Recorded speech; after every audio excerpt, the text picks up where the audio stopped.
doanya.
Sekarang kita lanjut ke pelajaran kita. Bapak membagikan dulu.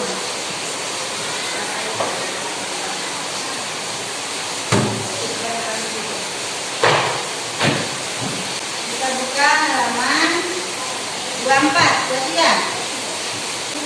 Sekarang kita masuk ke pelajaran bab 2, yaitu dan dengannya syarat dalam perjalanan, yaitu syarat jamak dan kasar. Sebelum Ibu memulai pelajaran sekarang, Ibu akan tanya dulu tentang masalah sholat rawatib. Masih ada yang tahu kemarin apa itu sholat rawatib? Tidak? Iya, pintar. Sholat yang mengiringi sholat maghrib. Nah, sekarang kita akan lanjut ke pelajaran kita membahas tentang sebenarnya sholat di perjalanan.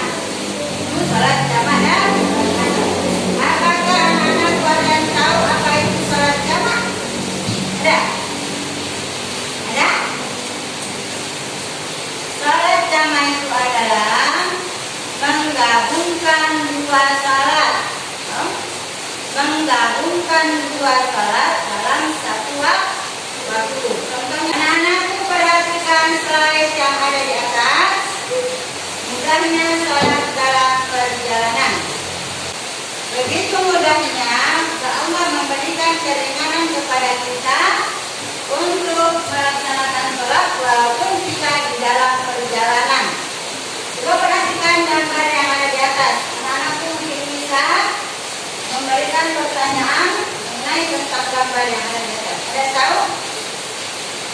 Setelah kamu mengamati gambar di atas, pasti kamu bisa membuat kalimat pertanyaan dari apa yang telah kamu pikirkan.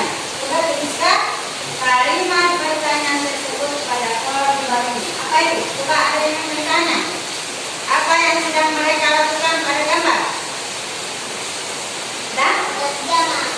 Sholat berjamaah yang ada di dalam gambar itu. Gambar pertama apa? Sedang apa? Sedang melakukan perjalanan. Yang gambar pertama itu adalah orang yang sedang melakukan perjalanan.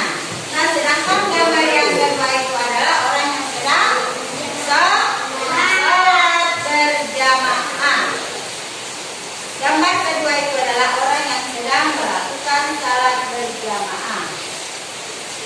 Ada anak-anakku biasa yang pergi jauh, pergi naik mobil di perjalanan. perjalanan, kemudian di perjalanan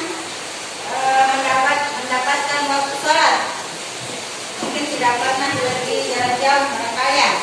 Karena itu sholat yang dijamak adalah sholat perjalanan lebih 80 kilo. Macam di sini ke Makassar misalnya. Kalau ada anak kuliah yang pergi ke Makassar, biasa kalau singgah sholat, kalau misalnya waktu sholat tiba, sholat zuhur.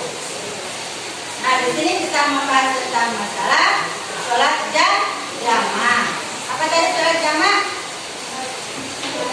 Menggabungkan sholat dalam satu waktu. Yang mana itu sholat yang bisa digabung atau dijamak? Sholat zuhur dengan asar. Sholat zuhur dengan asar itu bisa digabung. Apalagi? Sholat maghrib dengan isya. Dan tidak bisa dijamak sholat apa? Sholat subuh. Sholat subuh tidak bisa dijamak. Dan tahu sholat kasar? Tidak.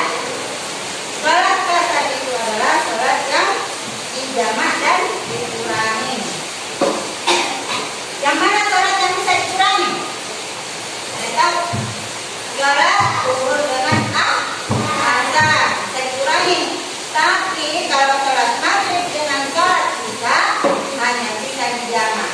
Karena sholat maghrib tidak bisa dikurangi.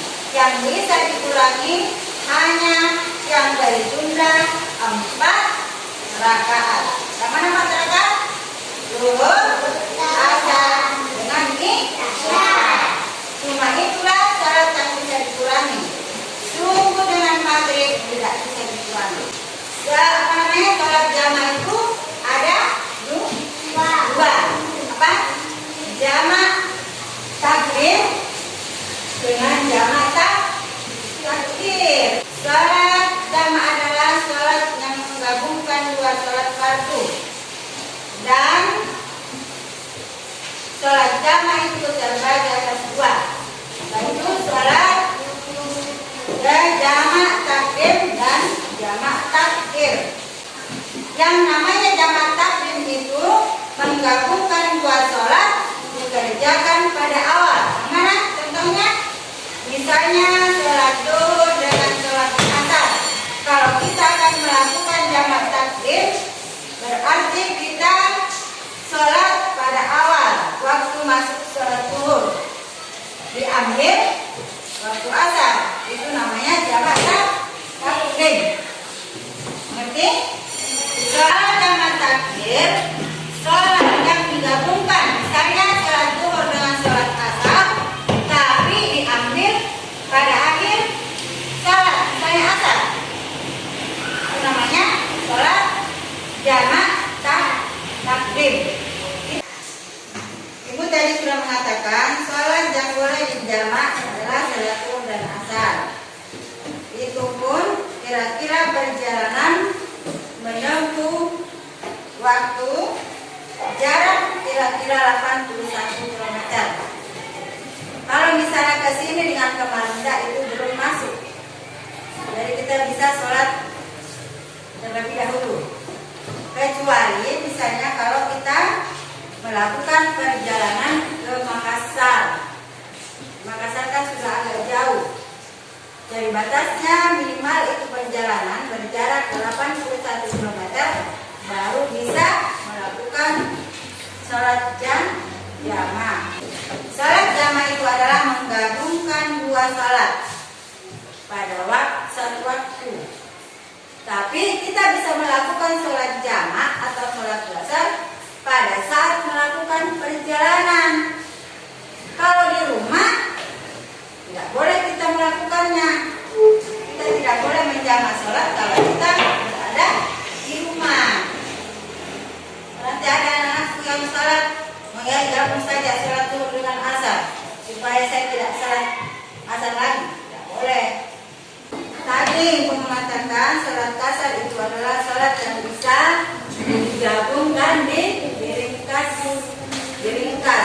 Misalnya tadi kita melakukan perjalanan sholat waktu masuk sholat zuhur dan asar, tapi kita tidak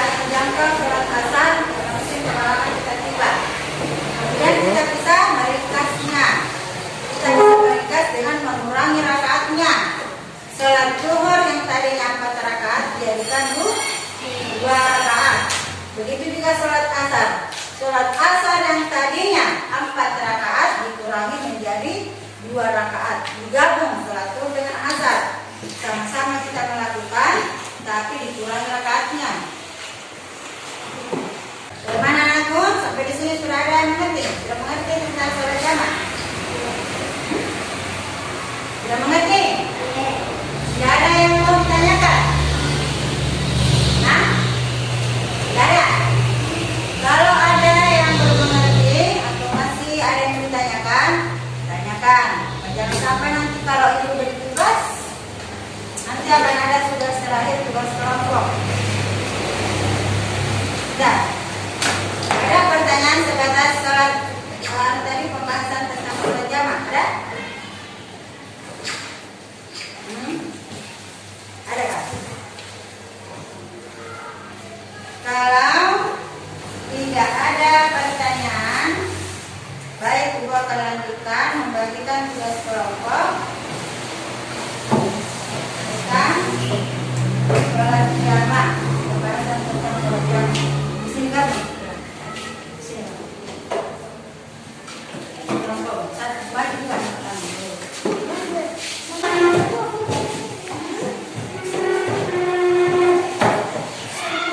Tulis nama kelompoknya ya.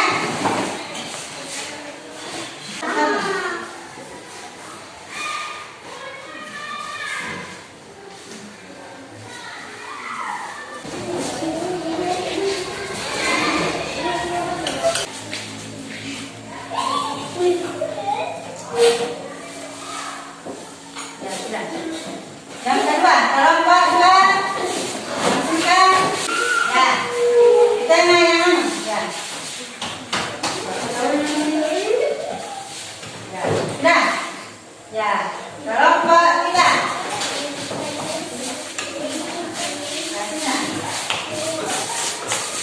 Di sini yang memegang pekerjaannya. Ya, di tengah. Ya. Ya, udah. Sekarang pembahasan ini sudah selesai. Materi bab pertama tentang salat jamaah, yaitu misalnya salat di perjalanan. Yuk Ibu cukupkan sampai di sini pembahasan kita. Di rumah diulang kembali karena masih ada yang salah, tapi semuanya sudah hampir benar. Mohon anak-anakku sekalian mengulang kembali pelajaran di sekolah, ya, di rumah, yang tadi pembahasan tentang salat jamaah dan qasar. Cukup, sekian dari Ibu. Mari kita tutup pembelajaran kita pada hari ini dengan membaca Alhamdulillah. Semoga apa yang telah kita pelajari pada hari ini bermanfaat. Sekian, sampai di sini anak-anak sekalian. Ibu mengucapkan Assalamualaikum warahmatullahi wabarakatuh.